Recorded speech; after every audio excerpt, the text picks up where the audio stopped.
Hello guys, in today's video I'm going to show you how to connect Notcoin bot with your Telegram wallet. It's a pretty quick and simple tutorial, so make sure to subscribe to this channel before we dive into. And now you want to go ahead on your Telegram on the search bar and search for Notcoin bot and click on the first option, the yellow one. Now you want to go ahead and click start and open the application like so. Launch. Now from here, you will see that you have your Notcoin mini app already, and you want to go ahead and click connect wallet.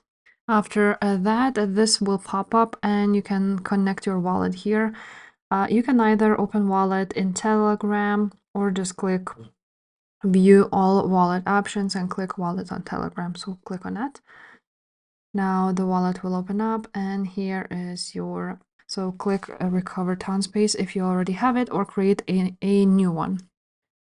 And after that you will have an option to connect your wallet just like so.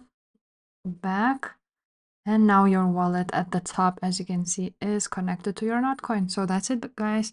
That's now you can just go ahead and use this Notcoin bot with your Telegram wallet. If this video was helpful, make sure to subscribe and I will see you next time. Bye.